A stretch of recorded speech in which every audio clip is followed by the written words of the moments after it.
Back to Horns. Canada, shot clock down to 7. Canada being watched by Clark. Shot clock down to 5. Canada going to start to drive. Charles has to fire. Misses on a 3. Not a lot of ball movement there for Atlanta. Great, nearly took it away from Clark. Beaver basketball, 1:12 left. We are even at 98. That's an important defensive play by Alicia Gray, because this allows them to set their defense and substitute Charles out of the game. So it stops the clock, dead ball, make the sub for defensive purposes, and set your defense. Christy Sides will take a timeout and draw up a play here, and you can imagine he's going to at least consider looking the direction of Aaliyah Boston, who's matched her career high with 28, 13 rebounds next to their name. They have already clinched. It's been the Ryan Howard show once again. They had all 5 starters in double figures in their last game. Over 100 points for Howard in her last 3 games combined. Hull gets it into Boston. It's Kubai defending her. Boston sees a double team. Back out, Hull repost. Boston, this time it's 1-on-1, and Boston wins the battle. What a call by Christy Sides. You know Boston made the bucket at the end of regulation in that matchup. And that's where all the scouting and the analytics and all the data comes into play right now.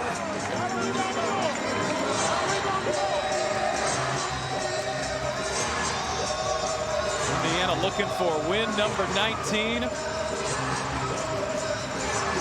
which would be more than each of the previous 2 years combined. You got to make sure you rebound if you're Indiana. Ryan Howard on ball side block. I'd look for a direct pass first. Charles back in, offensive defensive substitution. In for Howard on the drive, puts on the brakes. Boston is there. Howard leaves it short. Boston tips the rebound to Mitchell. And a huge offensive possession coming up for Indiana, down 2. They're up 2.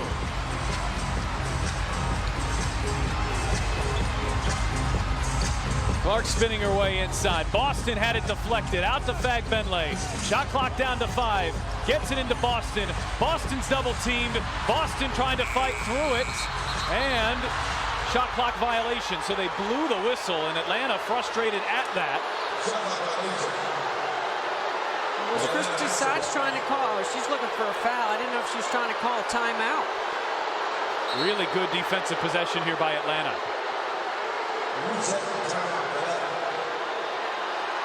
Maybe some contact there. She was trying to step through. Nobody's moving. Fag-Benley's in the corner. She's not a threat from there. So Atlanta with the reset and ready to inbound. In for Charles. Deep position. Charles too strong. Hull tips it up. Howard, can she save it? Oh, they're going to say that's off of Indiana. Oh, and they got it right the second time. Good job by Teresa, stuck there for correcting herself. I didn't think Indiana looked organized. That was a direct pass to the block. Tina Charles makes that shot 8 out of 10 times. Yeah, clearly off of Howard. So now Indiana using their reset.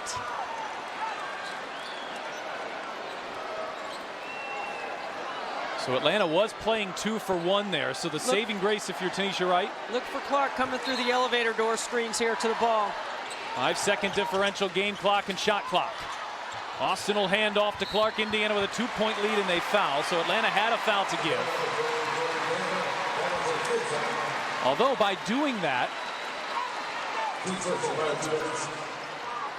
any unintentional foul now sends Indiana to the line, which I'm not sure you want. It was tough to tell if that was intentional or not. I think you look for a steal, you go for a quick trap, see if you can get 2 on the ball, get a turnover, then you foul. Into Boston. Hull had some trouble there. And Clark is fouled again. I'm a little surprised by this. They had 5 seconds between game clock and shot clock. and Atlanta chooses to foul a 90% free throw shooter twice. They're playing the long game, but they didn't have to foul if they didn't want to. They're trying to lengthen the game. It's still gonna, you expect a 90% free throw shooter to make 2, which makes it a 2-possession game.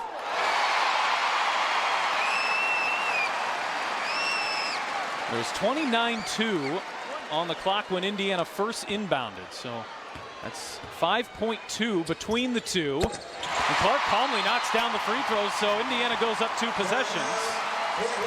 I guess I thought that when they ran that real quick play on the last possession, it was because they were trying to get 2 possessions out of it.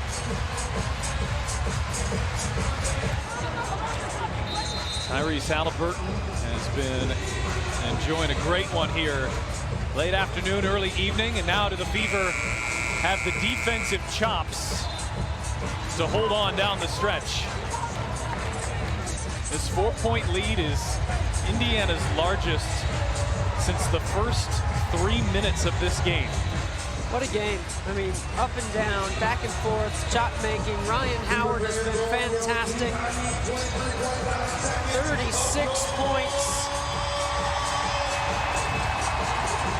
Indiana overcame a 16-point deficit and then a separate 9-point deficit in the second half. I like Kelsey Mitchell being on the ball right here, but she's going to help if anybody comes to the ball.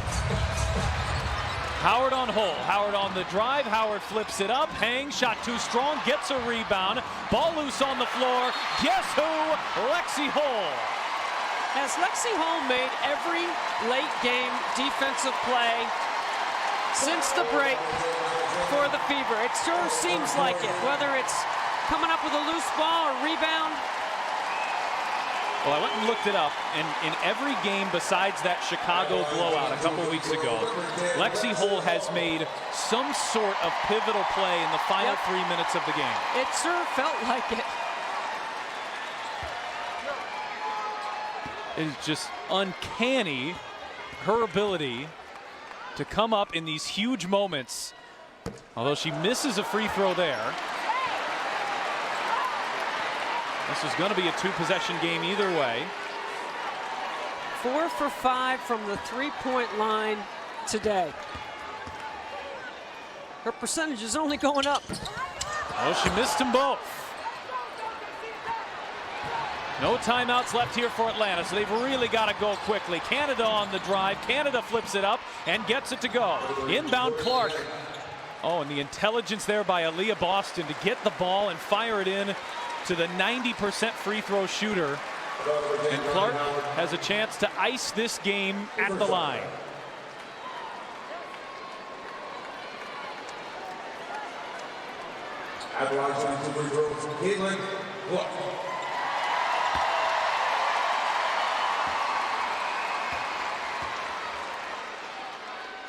It'll take one more.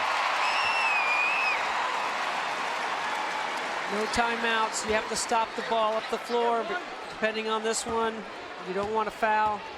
Don't get close enough to foul. And Caitlin Clark has slammed the door shut. Canada will hoist, and the Fever overcome a 16-point second half deficit. They were down by 9 in the fourth, and on the shoulders of Aaliyah Boston and Caitlin Clark, Indiana comes storming back for a 4-point win in overtime. The Fever have had a lot of signature wins this year, a lot of victories over big opponents. But in terms of facing adversity, not many like they overcame here tonight. They've done a nice job of finishing off games since the break. Their defense has gotten a little bit better.